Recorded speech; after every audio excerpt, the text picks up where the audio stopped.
اللہ رب العالمین کے ڈر سے اگر ہم چھوڑتے ہیں تو اس کو اللہ رب العالمین نے ڈر نہیں کہا بلکہ تقویٰ کہا، نیکیوں کی طرف رغبت۔ رمضان میں ہم کیا کرتے ہیں؟ بہت سارے اعمال کرتے ہیں، بہت ساری نیکیاں کرتے ہیں۔ اگر اللہ رب العالمین نہ چاہے تو ہم ایک بھی نیکی نہیں کر سکتے۔ جو سانسیں ہماری ہیں یہ ہماری نہیں ہیں، یہ اللہ رب العالمین کی دی ہوئی ہیں۔ اگر اللہ رب العالمین ہم کو یہ رمضان نہ دیتا، ہم کو زندگی نہ دیتا، ہم کو صحیح سلامت صحت نہ دیتا تو ہم رمضان میں کچھ نہیں کر سکتے تھے۔ بہت سارے ہمارے احباب، ہمارے جاننے والے ایسے ہیں جو بستر مرگ پر ہیں، کچھ نہیں کر سکتے، ہل ڈل نہیں سکتے۔ اللہ رب العالمین نے جو نیکیوں کا سیزن ہم کو دیا ہے، بہت بڑی نعمت دی ہم کو۔ نیکیوں کی طرف رغبت ہوتی ہے اس میں۔ اللہ رب العالمین نے ہم کو ترغیب دی ہے کہ رمضان المبارک میں خوب نیکیاں ہم کریں، اور اس کے لیے جو پریشانیاں ہوتی ہیں، جو سد باب ہوتا ہے، اس کو کیا کیا؟ وہ جو دروازہ جس سے ہم نیکیاں کرنے میں کوتاہی کرتے ہیں، وہ ایک دروازہ جو شیطان ہمیشہ کھولتا ہے ہمارے لیے، اللہ رب العالمین نے ہم پر رحم کر کے، ہم پر کرم کر کے، اس امت پہ فضل کر کے رمضان میں سرکش شیاطین کو اللہ رب العالمین بند کر دیتا ہے کہ جاؤ مومنوں نیکی کرو جا کر کے، تمہارے آڑے اب شیطان نہیں آئے گا۔ اب وہ جو شیطان تمہارے جو وسوسے ڈالتا ہے، جو تم کو بہکاتا ہے، تم کو پھسلاتا ہے، وہ اب میں نے جے کر دیا ہے، جاؤ نیکیاں کما لو جا کر کے۔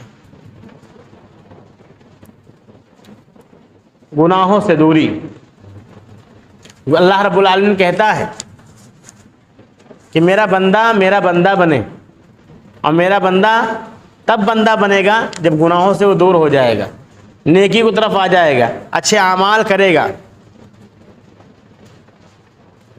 بہت سارے ہمارے بھائی، بلکہ ہم اور آپ روزہ رکھتے ہیں اور سوچتے ہیں کہ صرف کھانا پینا چھوڑ دینا یہی ہمارے لیے کافی ہے۔ تو ان کی جانکاری کے لیے اور اپنی جانکاری کے لیے ایک حدیث ہے، نبی صلی اللہ علیہ وسلم نے کہا رب صائم، بہت سارے روزے دار ایسے ہیں، لیس لہ من صیامہ الا الجوع، ان کے روزے نے ان کو کچھ بھی فائدہ نہیں دیا سوائے بھوک کے۔ ورب قائم لیس لہ من قیامہ الا السحر، اور بہت سارے ایسے رات میں قیام کرنے والے ہیں، تراویح پڑھنے والے ہیں، جن کے قیام نے، جن کی تراویح نے ان کو کچھ نہیں دیا مگر صرف رت جگا، صرف رات جاگنا، شب بیداری۔ ہمارا مقصد صرف کھانا پینا نہیں چھوڑنا ہے، روزے کا مقصد یہ نہیں کہ آپ کھانا پینا چھوڑ دیجئے، نعوذ باللہ اللہ ظلم کرتا ہے کہ ہم کو حلال چیزوں سے روکتا ہے، بلکہ ہمارے تقوی کو آگے بڑھانے کے لیے، ہماری نفس کو کنٹرول کرنے کے لیے اللہ رب العالمین حلال چیزوں کا حکم دیتا ہے کہ تم کو اس سے رک جانا ہے۔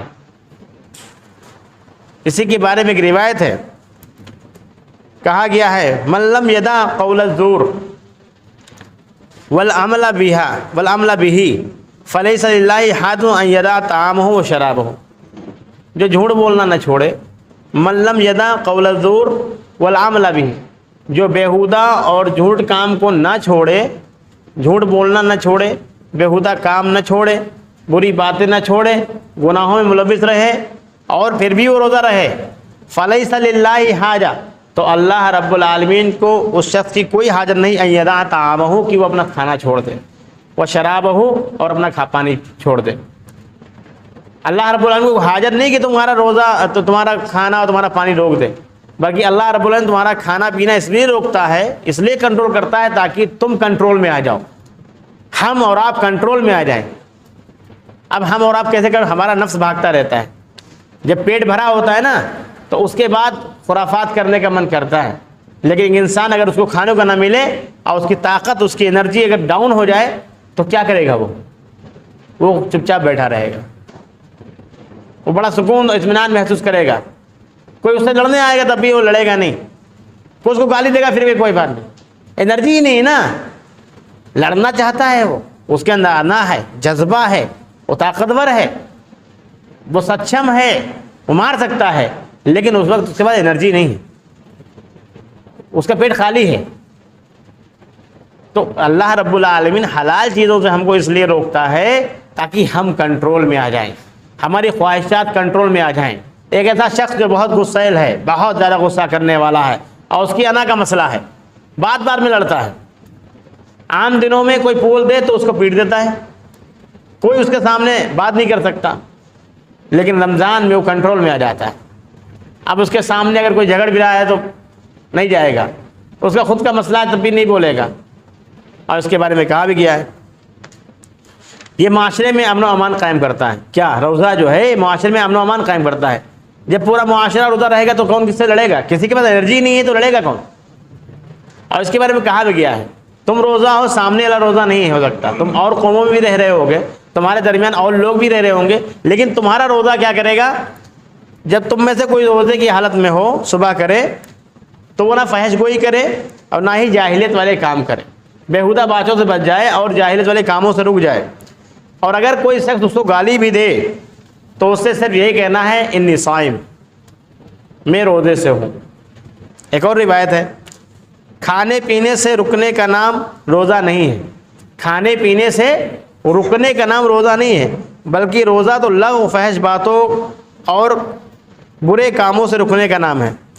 اور اگر تجھے کوئی گالی دے یا تجھے مارے، عام دنوں میں تو کوئی بول نہیں سکتا، اتنا تیش آ جاتا ہے، اتنی انا ہماری جاگ جاتی، لیکن رمضان میں کہا گیا ہے، تربیت کا یہ پہلو نبی صلی اللہ علیہ وسلم نے اجاگر کیا ہے کہ اگر رمضان میں تم کو کوئی گالی بھی دے، تم کو کوئی مارنے بھی آئے، تمہارا کام یہ ہے انی صائم، میں روزہ دار ہوں، میں روزے سے ہوں۔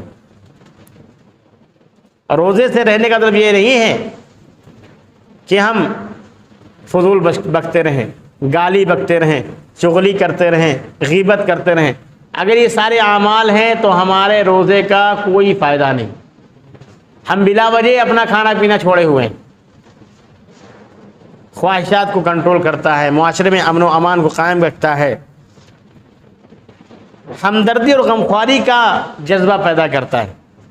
ایک شخص ہے، بڑی نعمتیں اس کے پاس ہے، ہر چیز اس کے پاس ہے، اللہ رب العالمین ساری نعمتیں ہیں اس کے پاس، کبھی بھوکا رہا ہی نہیں، وہ کبھی پیاسا رہا ہی نہیں، وہ کیا جانے بھوک کیا ہوتی ہے، وہ کیا جانے پیاس کیا ہوتی ہے، وہ کیا جانے کہ نعمتیں جس کے پاس نہیں ہوتی ہیں اس کے کیا درد ہوتے ہیں، کیا غم ہوتا ہے۔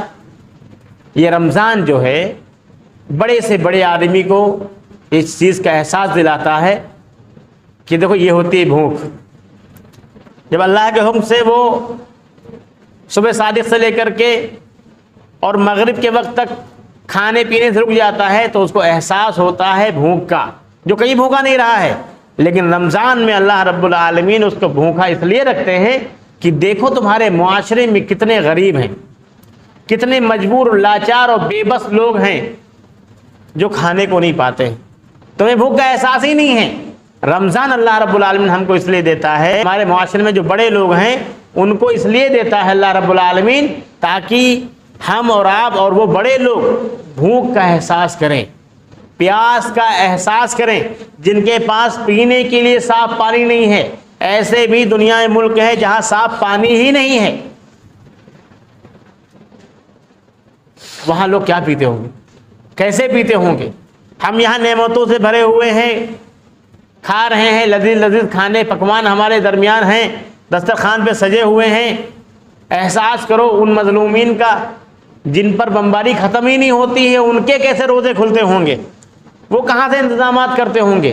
تو معاشرے میں جو غم ہے، معاشرے میں جو لاچار ہیں، مجبور ہیں، بے سہارا ہیں، جو یتیم ہیں، جو بیوہ ہیں، جن کی روزی روٹی اللہ رب العالمین تنگ کر رکھی ہے، اس کا احساس کیسے کرو گے؟ اس کے احساس کے لیے اللہ رب العالمین رمضان دیتا ہے۔ میں نے پہلے ہی کہا ہے کہ اسلام کا کوئی بھی عمل بلا مقصد نہیں ہے، ایک مقصد ہے اس کا، چاہے وہ ہماری نماز ہو، چاہے ہمارا روزہ ہو، چاہے وہ حج ہو، چاہے وہ زکوٰۃ ہو، چاہے وہ توحید کا مسئلہ ہو، جتنے بھی اعمال ہیں، جتنے بھی خیر کے کام ہیں، جتنے بھی دین کے کام ہیں، سب کا ایک مقصد ہے۔ اور یہ ساری چیزیں ہمارے سامنے روزانہ آتی اس لیے ہیں، ہر مہینے ہر سال اس لیے آتی ہیں تاکہ ہم اپنی تربیت کریں، ہم اسلامی اصول میں ڈھل جائیں، ہم یہ دیکھیں کہ اسلام ہم سے کیا چاہتا ہے، ہماری کس طریقے سے اللہ رب العالمین تربیت کرتا ہے۔ تو معاشرے میں جو غم والے ہیں، جو پریشان حال ہیں، ان کی پریشانی کا احساس بڑے لوگ تبھی کرتے ہیں جب وہ بھوکے ہوتے ہیں۔ اچھا یہ بھوکے، ہمارے پاس تو ہے، ہم کھا لیں گے ابھی مغرب پہ، ابھی رات بھر کھا سکتے ہیں، ہم صبح صادق تک کھا سکتے ہیں، لیکن جس کے پاس ہے ہی نہیں وہ کیا کھائے گا؟ کیسے رہتا ہوگا وہ؟ اس چیز کا احساس دلانے کے لیے اللہ رب العالمین رمضان کو ریپیٹ کرتا ہے، بار بار لے کر کے آتا ہے۔ ایک اور مقصد رمضان کا مقصد، ایک بہت بڑا مقصد یہ ہے کہ اخوت و بھائی چارگی۔ ہم کسی بھی رنگ و نسل کے ہوں، ہم کسی بھی ذات و برادری کے ہوں، ہم دنیا کے کسی کونے میں رہتے ہوں، لیکن رمضان کی برکت یہ ہے کہ رمضان ہم کو بھائی چارہ سکھاتا ہے، ہم کو اخوت سکھاتا ہے، چاہے یہاں کا مسلمان ہو، چاہے وہ سعودی کا مسلمان ہو، چاہے وہ امریکہ کا ہو، چاہے دنیا کے کسی کونے کا ہو، وہ رمضان میں افطار کرتا ہے، ہم بھی افطار کرتے ہیں، وہ رمضان میں سحری کرتا ہے، ہم بھی سحری کرتے ہیں، وہ رمضان میں قیام لیل کرتا ہے، ہم بھی کرتے ہیں۔ ہمارا عمل اور اس کا عمل بالکل سیم ٹو سیم ہے، اور جو ہم کرتے ہیں وہی وہ کرتا ہے۔ وہ بھی کھانا نہیں کھاتا ہے، ہم بھی نہیں کھانا کھاتا ہے، وہ بھی پانی نہیں پیتا ہے، ہم بھی پانی نہیں پیتے ہیں۔ وہ تمام اعمال گلوبلی پوری دنیا میں سب ایک ساتھ کرتے ہیں۔ اس سے بڑی مثال ایکتا کی، اس سے بڑی مثال اتحاد کی کوئی نہیں ہو سکتی۔ دیکھیے دسترخوان کس طریقے سے باہر سجتے ہیں، ہمارے ہاں معاشرے میں سجتے ہیں، لوگ افطار کرواتے ہیں۔ یہی وہ رمضان کا مہینہ ہے کہ جہاں ہم اپنے اڑوسی پڑوسی جو رہنے بسنے والے ہیں پاس میں، جو غربا ہیں، مساکین ہیں، جو یتیم ہیں، جو ہمارے رشتہ دار ہیں، ان سب کو ہم افطار کی دعوت دیتے ہیں، ان سب کو اپنے گھر بلاتے ہیں۔ اور یہ رمضان کا مہینہ ہی ہے جو ہم کو نیکیوں کی طرف رغبت کرتا ہے۔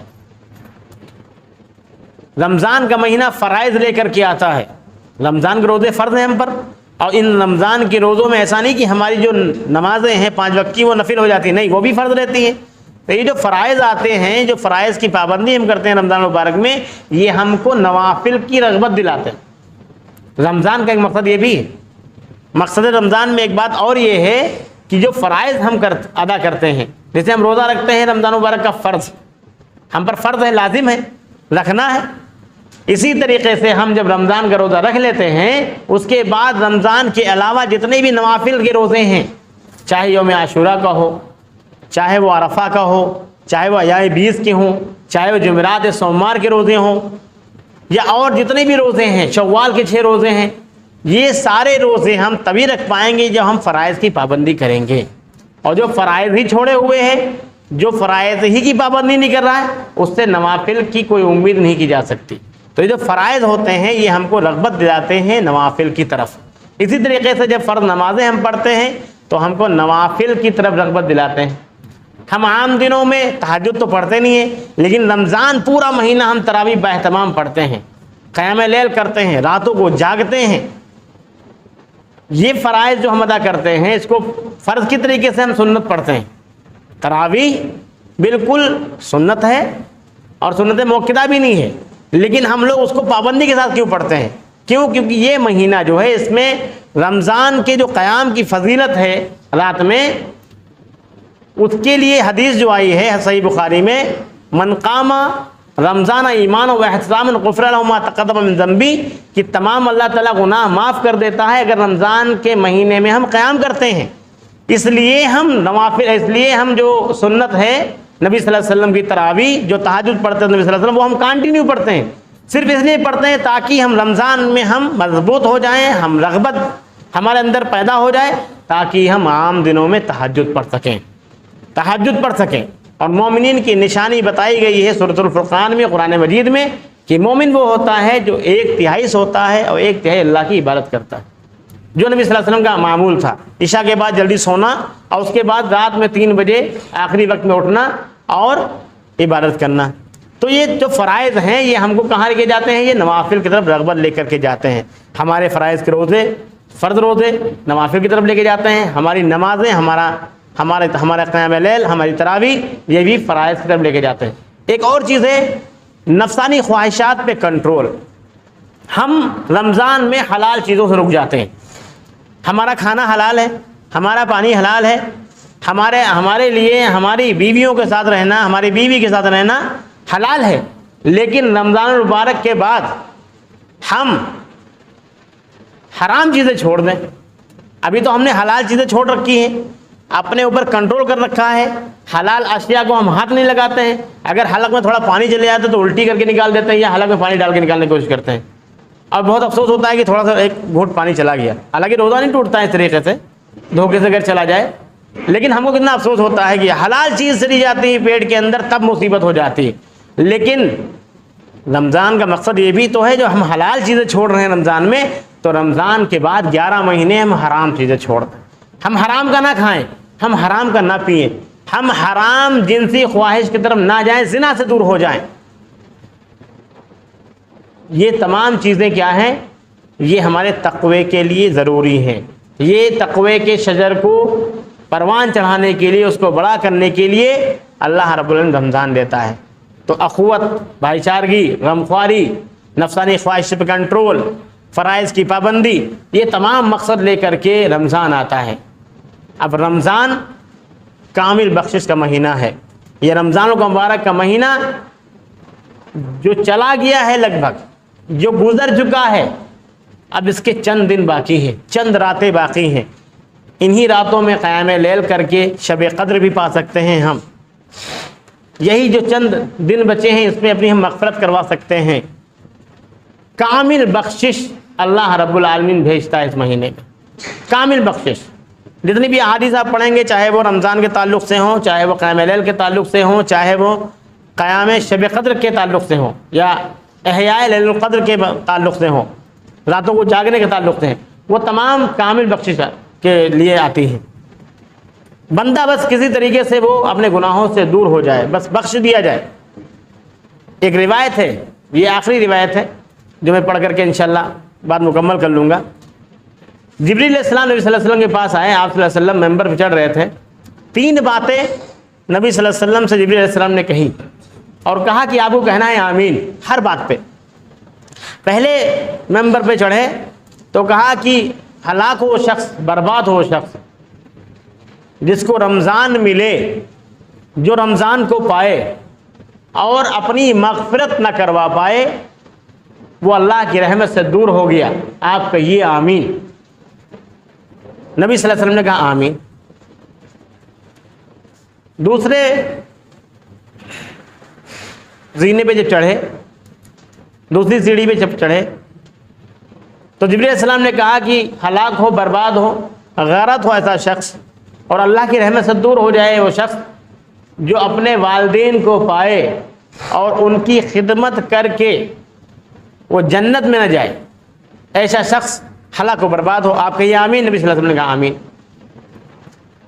تیسری سیڑھی پہ چڑھے, تیسرے زینے پہ چڑھے, اس کے بعد جبریل علیہ السلام نے کہا کہ ہلاک ہو, برباد ہو, اللہ کی رحمت سے دور ہو ایسا شخص جس کے سامنے محمد صلی اللہ علیہ وسلم کا نام آئے اور وہ نبی صلی اللہ علیہ وسلم پر, محمد صلی اللہ علیہ وسلم پر درود نہ بھیجے. ایسا شخص اللہ کی رحمت سے دور ہو, ہلاک ہو, برباد ہو. آپ کہیے آمین. نبی صلی اللہ علیہ وسلم نے کہا آمین. 3 بار آمین کہا. اس کے بعد جب صحابہ کرام نے پوچھا کہ آپ نے 3 بار آمین کیوں کہا, تب پورا واقعہ بیان کیا. اس واقعے میں 3 باتیں ہیں, اس حدیث میں 3 باتیں ہیں. پہلی بات تو نبی صلی اللہ علیہ وسلم پر درود, جب کہیں بھی نام آ جائے پیارے رسول محمد صلی اللہ علیہ وسلم کا, تو ہم کو درود بھیجنا ہے. ان اللہ و ملائکتہ یصلون علی النبی یا ایھا الذین آمنوا صلوا علیہ وسلموا تسلیما. یہ اللہ رب العالمین نے قرآن مجید میں حکم دیا کہ ملائکہ, فرشتے سب درود بھیجتے ہیں. اے ایمان والو, جب بھی تمہارے سامنے نبی صلی اللہ علیہ وسلم کا نام آئے تو درود بھیجا کرو, صلی اللہ علیہ وسلم کہا کرو. اور اسی کو حدیث میں بھی بیان کیا ہے کہ ایسا شخص ہلاک ہو, برباد ہو, غارت ہو جائے, خاک آلود ہو, جس کے سامنے میرا نام آئے اور وہ درود نہ بھیجے. دوسری بات جو بتائی, والدین کی خدمت, والدین کی فرمانبرداری, والدین کے ساتھ حسن سلوک. ہمارے اور آپ کے دنیا میں آنے کا ذریعہ وہ والدین ہیں. اللہ رب العالمین نے اپنی عبادت کے فوراً بعد قرآن مجید میں کہا ہے کہ اپنے والدین کے ساتھ حسن سلوک کرو, اپنے والدین کی خدمت کرو, اپنے والدین کو اف تک نہ کہو, ان کے لیے اپنے بازوؤں کو بچھائے رکھو. بہت سارے احکامات ہیں. اور اس کے بعد یہ حدیث میں وارننگ دی جا رہی کہ جو شخص اپنے والدین کو پائے اور ان کی خدمت نہ کرے تو ایسا شخص جہنم میں جائے. اور نبی صلی اللہ علیہ وسلم آمین بول دیں. ہم لوگ تو آمین کے لیے بات کرتے رہتے ہیں نا، ڈیبیٹ کرتے رہتے ہیں. اور نبی صلی اللہ علیہ وسلم نے آمین کس پہ بولا ہے؟ جو اخلاقی چیز ہم کو بتائی ہے کہ والدین ملیں اور ان کی خدمت نہ کی اگر جہنم میں جاؤ گے. نبی صلی اللہ علیہ وسلم نے کہہ دیا آمین، اور نبی صلی اللہ علیہ وسلم کہہ دے تو سمجھ لیجیے بات ہو گئی. تو دوسری بات یہ، اور پہلی اور اہم بات جو ہے وہ سب سے پہلی من ادرکا رمضان، جو رمضان کو پائے اور اپنی کامل بخشش، مکمل بخشش، چھوٹے گناہ، بڑے گناہ، صغیرہ گناہ، کبیرہ گناہ، اندھیرے کے گناہ، اجالے کے گناہ، رات کے گناہ، دن کے گناہ، گناہوں سے پٹا ہوا انسان اگر وہ اپنی بخشش نہ کروا پائے اس رمضان کو پا کر کے تو ایسا شخص ہلاک و برباد ہو. نبی صلی اللہ علیہ وسلم نے کہا آمین. آخر میں اللہ رب العالمین سے دعا ہے کہ اللہ رب العالمین ہم سب کی کامل بخشش کرتے. آمین. اے اللہ جہاں کہیں مسلمان پریشان حال ہیں اے اللہ ان کی پریشانی کو دور کر دے. اے اللہ جو بیمار ہیں اے اللہ ان کو شفائے کاملہ عطا فرما. اے اللہ جو اس رمضان یا اس سے پہلے گزر چکے ہیں ہمارے بھائی بہن ان سب کی بخشش فرما دے. آمین. وآخر دعوانا الحمد للہ رب العالمین.